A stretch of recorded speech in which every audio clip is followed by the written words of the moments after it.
तो जी आउज़ुबिल्लाहि मिनश्शैतानिर्रजीम बिस्मिल्लाहिर्रहमानिर्रहीम। तो जी स्टूडेंट्स, आज हम पढ़ेंगे सेल साइकिल क्या है और सेल डिवाइड क्यों होते हैं, कैसे होते हैं और इनके डिवीज़न के फेजेस क्या हैं। तो सबसे पहले टाइम वेस्ट किए बगैर हम आते हैं जी सेल साइकिल के ऊपर। सेल साइकिल क्या होता है? Series of events from the time a cell is produced until it completes mitosis and produce new cells। क्या है? Series of events. आपने चीज़ों को ज़रा धीरे से देखना है। एक सीरीज ऑफ इवेंट्स हैं कि अपनी एक सीरीज के अंदर हो रहे हैं। ये नहीं है कि बस एक सेल उठा के जो है 4 में या 2 में डिवाइड हो गया। From the time a cell is produced, कहाँ से? फ्रॉम अ टाइम, जब एक सेल पैदा होता है, अनटिल, तब तक जहां it complete mitosis and produce new cell. जब एक सेल पैदा होता है उसके अंदर जितने इवेंट्स होते रहते हैं उस वक्त तक, जब तक कि वो माइटोसिस कंप्लीट करे और नए सेल्स ना बनाए, ठीक है, उसको हम कहते हैं सेल साइकिल। क्या है जी? सीरीज ऑफ इवेंट्स है। कब? जब सेल एक पैदा होता है, पैदा होने के अंदर उसके अंदर जो तब्दीलियां आती रहती हैं, उन तब्दीलियों के तनाज़र में जब सेल डिवाइड हो जाता है तो हम उसको कहते हैं सेल साइकिल। कि एक सेल पैदा हुआ, उसके अंदर तब्दीलियाँ आती रही, फिर वो डिवाइड हो गया, ठीक है, उसके अंदर माइटोसिस हुई और वो डिवाइड हो गया, उसको हम कहते हैं सेल साइकिल। इसके 2 मेजर फेजेस हैं, ठीक है। कौन कौन से? 2 मेजर फेजेस हैं। एक को हम कहते हैं इंटरफेज और दूसरे को हम कहते हैं माइटोटिक फेज, ठीक है। इंटरफेज क्या होता है? इंटरफेज मतलब ऐसा फेज है जिसके अंदर हाई मेटाबॉलिक एक्टिविटी होती है। क्या होती है? High metabolic activity. और जो माइटोटिक फेज है वो शॉर्ट फेज होता है और वो अल्टरनेट करता है इंटरफेज के साथ, ठीक है जी। इंटरफेज क्या होता है? जिसमें हाई मेटाबॉलिक एक्टिविटी होती है।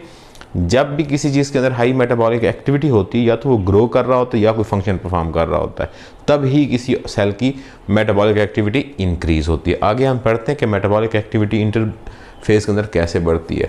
कितने फेज हो गए जी? Interphase and mitotic phase. Interphase में क्या हुआ? हाई मेटाबॉलिक एक्टिविटी हुई। माइटोटिक फेज में क्या हुआ? शॉर्ट पीरियड ऑफ साइकिल था जिसने अल्टरनेट किया विद लार्जर जो फेज है इंटरफेज उसके साथ। अब हम पढ़ते हैं कि जी इंटरफेज क्या होता है।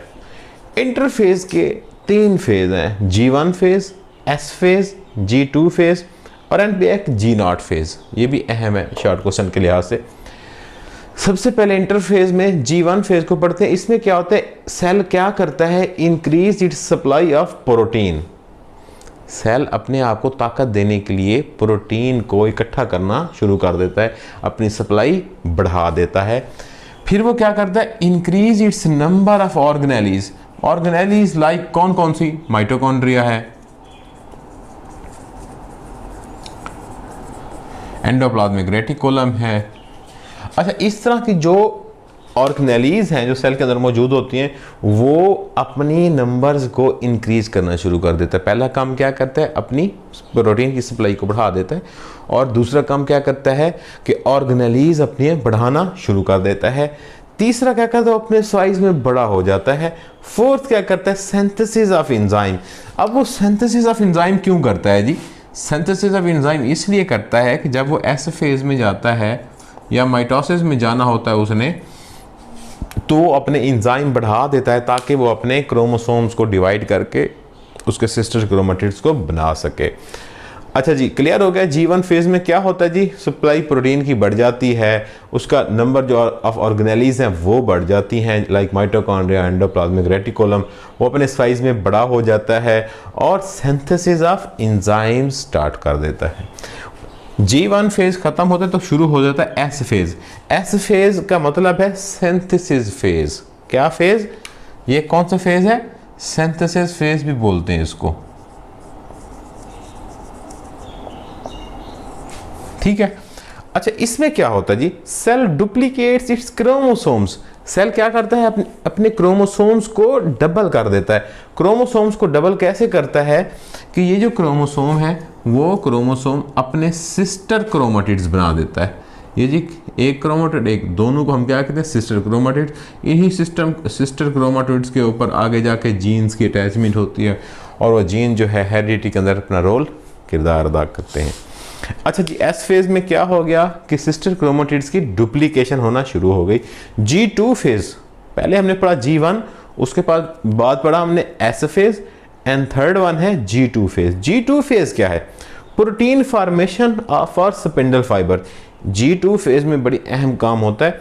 ये स्पिंडल फाइबर कैसे बनते हैं? जब एक सेल्स होते हैं तो ये जब ये डिवाइड हो रहे होते हैं तो पहले ये स्पिंडल फाइबर्स बनाते हैं जिसके साथ ये जुड़े होते हैं, ठीक है।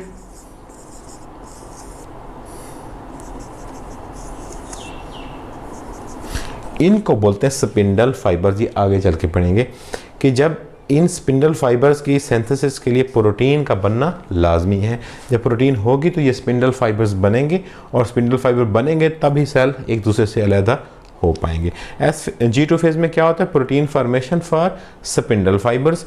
G2 phase lead to M phase of mitosis. Next lecture में हमने माइटोसिस पढ़ना है। तो ये G2 फेज जैसे ही ख़त्म होता है, ये जो सेल की डिवीजन है या सेल की साइकिल है वो आगे चली जाती है किस चीज़ के अंदर? M फेज ऑफ माइटोसिस के अंदर। ठीक हो गया। उसके बाद आता है G0 फेज। G0 फेज भी बोलते हैं, G0 फेज भी बोलते हैं। G0 फेज का मतलब क्या है? इसमें होता यह है कि स्टेट ऑफ क्विसेंस है। स्टेट ऑफ क्विसेंस का क्या मतलब है? Stop division. क्या? Stop division. इसमें क्या होता है? जो यूकैरियोटिक सेल्स होते हैं वो पहले G1 में जाते हैं, G1 से डायरेक्टली G0 में आ जाते हैं। देखें, हमने एक पैटर्न फॉलो किया था, G1, उसके बाद S फेज, फिर G2 फेज। लेकिन ये क्या करते हैं? G1 से स्टार्ट करते हैं और डायरेक्ट ही किस चीज़ में आ जाते हैं? G0 फेज में। G0 फेज में आने का मतलब ये है कि जब ये दोनों दूसरे फेज के अंदर नहीं जा रहा तो सेल डिवाइड करने की हालत में मौजूद नहीं है। इसमें क्या होता है? यूकैरियोटिक सेल G1 से सीधा किस में चले जाते हैं? G0 में, और स्टॉप डिवाइडिंग। क्या हो जाता है? Stop dividing.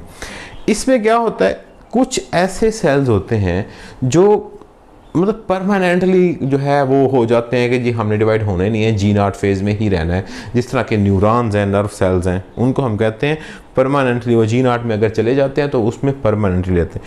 कुछ सेमी पीरियड के लिए जाते हैं। सेमी पीरियड के लिए जाते हैं, उनके एग्जांपल्स क्या हैं? लीवर और किडनी है कि जो सेल्स हैं वो हैं। अब वो सेमी क्या कि कुछ अरसे के लिए जो है वो उसमें रहते हैं G0 फेज में, उसके बाद जो है दोबारा वो G1 से आगे S फेज और G2 फेज में चले जाते हैं।